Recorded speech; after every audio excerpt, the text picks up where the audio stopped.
lakini yaliyotokea nchini kwetu yametutia doa kidogo. Kwa hiyo huenda yakatupunguzia sifa ya kupata hiyo mikopo kwa urahisi kama tulivyopata muhula wa kwanza wa awamu hii. Muhula wa kwanza wa awamu hii tulikuwa tunapata sana kwa sifa zetu, kwa msimamo wetu, kwa kazi tunapofanya. Lakini doa tulilojitia huenda likaturudisha nyuma. Kwa maana hiyo, tuna kazi ya kutafuta fedha humu ndani. Kutumia rasilimali zetu alizotupa Mungu, tutaangalia njia gani tutazitumia tupate fedha ili tukatekeleze miradi ile ambayo tunakwenda kutekeleza. Ukiwa unafanya kazi sehemu, ikafika siku yako ya mapumziko, alafu ile siku ambayo unajua unakwenda kupumzika, bosi wako akakuomba uje kazini, huwezi kumkatalia kwa sababu yeye ndio anayeendesha maisha yako. Takupa na mfano huu ambao umenikosti sana mimi. Ukienda kuomba kibarua kwa Mwarabu ukapata. Sasa Mwarabu anavyotafuta mazingira ya kumwamini mtu, huwa ana tabia ya kumuuliza maswali ya ndani sana. Unakaa wapi, kabila lako, kiwango chako cha elimu, nyumba unayokaa unalipa kodi ya shilingi ngapi, una ndugu ambao wana uwezo. Waarabu hao wana tabia hizo. Wewe unafikiri kwa nini?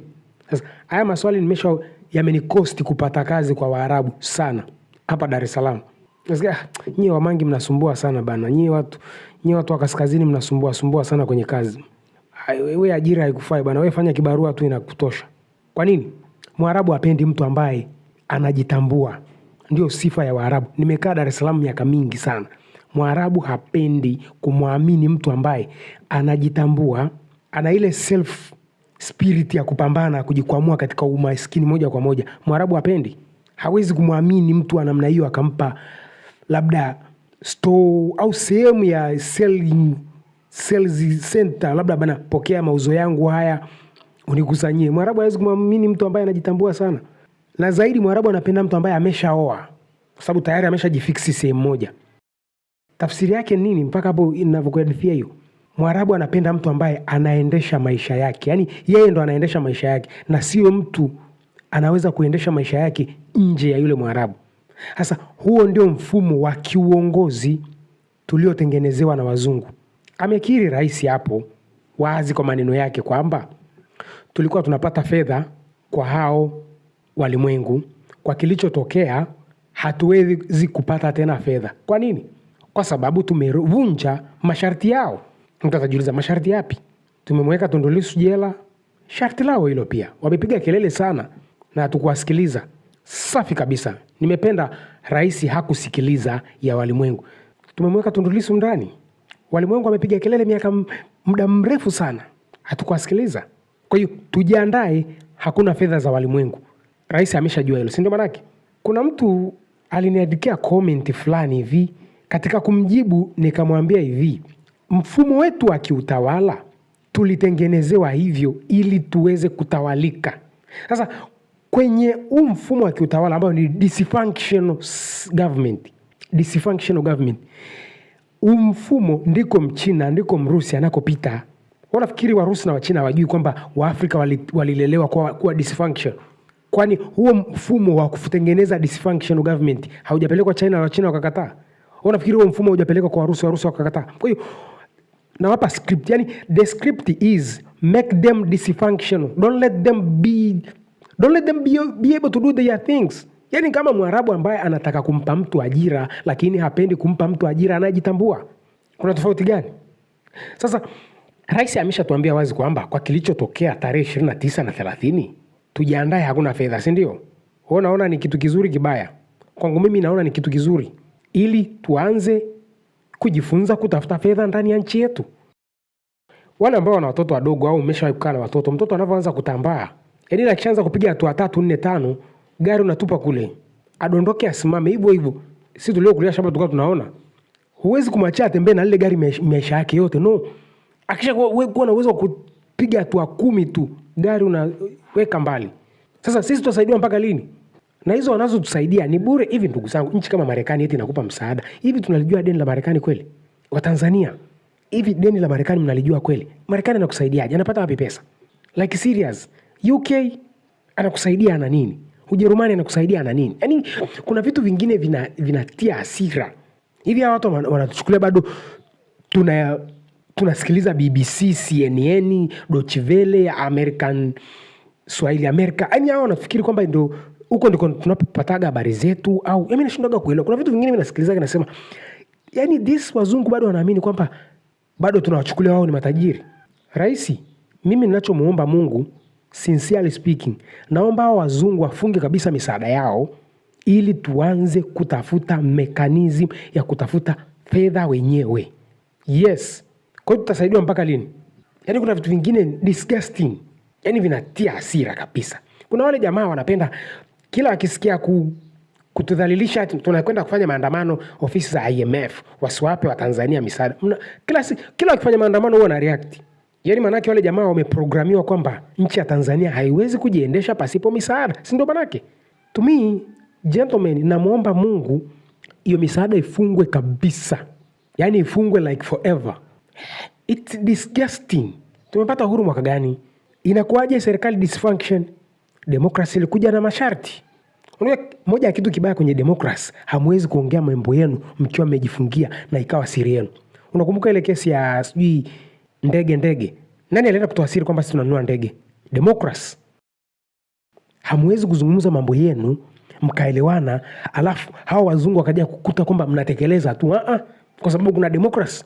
Kwa hiyo akina chama pinzani watachukua mlichoongea, watawapigia simu leo, watawaambia wamepanga kununua ndege, wamepanga kutengeneza bwawa la umeme, wamepanga kutengeneza grid ya maji, everything. So this wazungu wanatafuta mechanism ya kufunga hiyo kitu. Kwa sababu wanajua kabisa hawa watu wakijiweza, sisi tutaishije? Fanya uchunguzi, nchi zote ambazo walimwengu wameshindwa kuzidestabilize, hawajuagi mambo yao wakiongea. Unafikiri Marekani anajua North Korea wanaongea nini? Unafikiri Marekani anajua Urusi wanaongea nini? Marekani anajua Wachina wanaongea nini? Anakutaga tu utekelezaji tu. Huku unaanza kutengeneza bwana, unasikia unaharibu mazingira. Like really? Ni lini sisi tutakuwa tunaongea mambo yetu hao watu wasijue? Ni lini? Niwaambie njia ya kufanya mambo yetu pasipo hao watu kujua tuna discuss nini? Kwa kutumia hili bunge la democracy, there is nothing we can do wasijue. Kwa sababu mfumo wa democracy hauna tofauti na mwanamke anayejiuza. Unajua mwanamke anayejiuza lazima atengeneze mazingira ya kujitangaza. Kwa hiyo democracy, there is nothing in secret we are discussing, nothing. Tuko pale connected to wazungu. Hatuna tofauti na Wakenya wanaongea kizungu kabisa. So how are we gonna discuss our stuff pasipo kujua? Pale tuna central government ambayo imekaa pale kudiscuss mambo ya nchi nzima. Niwakumbushe tunakwenda kwenye katiba mpya. Hii sio muda mrefu tutakwenda tu. Centralizing kila kitu ni kitu hatari sana. Kucentralize kila kitu. Mimi napenda kuongea kwa mifano, siongee kama chiriku. Unajua na mahater wengi sana kwamba kila ukiongea unahitaji Marekani, kila ukiongea unahitaji Urusi, kila ukiongea unahitaji China. Wewe unaishi sayari ya Mars, unaishi sayari ya Venus, au unaishi sayari ya Mercury. Sio unaishi duniani. Wewe mwenyewe yani hiyo kuongea au hiyo comment ulioandika uliiga kwa watu namna ya kuandika. Were you born being able to write or you were taught how to write? Yaani ulizaliwa unajua kuandika, ulifundishwa kuandika. Duniani tunaishi kwa kujifunza, kwa kuona, kwa kusikia, kwa kuiga. Kwa nini tusige ambao wameonyesha mabadiliko mema kwa kama and sometimes nakasirika kwa sababu ya makomenti yenu. Okay, it's like this. Kitu nilichojifunza kwa hizi serikali ambazo zinahudumia raia ni decentralized government system. Mtu atapata tatizo Tunduma, utasikia sema tunamwomba Mama Samia atusaidie. Mtu anapata tatizo Holili, boda ya Kilimanjaro na Kenya, namwomba Mama Samia anisaidie. Mtu anapata tatizo Kagera, namwomba Mama Samia anisaidie. Huyo Mama Samia atawasaidia watu wote hao? Like really? So unapata tatizo Holili pale, unamkaba rais wako wa mkoa wako kwamba how did this happen to me? Anayepata tatizo Kagera, where is my president of my region? We gotta decentralize this. We must. Haitakiwi nipate tatizo Dar es Salaam eti namwomba Mama Samia. Hii ni wazungu wametuwekea hivi. Kipindi mkoloni anaimiliki nchi nzima, popote utakapopata tatizo lazima umlilie mkoloni. So hatuko tena chini ya mkoloni. So why should we centralize everything? Njia ya kuspeedi maendeleo ni kudecentralize vitu. Kivuko kimekufa Dar es Salaam, mkuu wa mkoa wa Dar es Salaam atuambie kwa nini kivuko hakifanyi kazi? Yani everything central government. No. We are stuck, bro. Central government itaprocess vitu vingapi? Central government itaprocess vitu vingapi? Ndio pale central government inakuta ina trilioni 3, 4, 5. Unajua ukiwa na hela nyingi alafu usipokuwa na uchungu na majukumu yaliyo mbali na wewe, you gotta party with the money. Ndio hapo watu wanaamua kwenda kupari na hela, kwa sababu hawana uchungu na madhila ambayo watu wanayapitia. Lakini mtu wa pale Mbeya, rais wa Mbeya anakuwa na uchungu na watu wake. How did this happen? Tunakwenda kwenye mchakato wa katiba mpya. Decentralizing ndiyo jukumu la kuspeed maendeleo. Moja ya sumu kubwa ya maendeleo ni kucentralize kila kitu. Mfumo wa sasa wa kiuongozi, wote wakuu wa mikoa, wakuu wa wilaya, wa mawaziri, manini, wote ni machao wa rais, inajulikana. Kwa sababu ni mfumo wa mkoloni aliutengeneza. Hatujatengeneza mfumo wetu.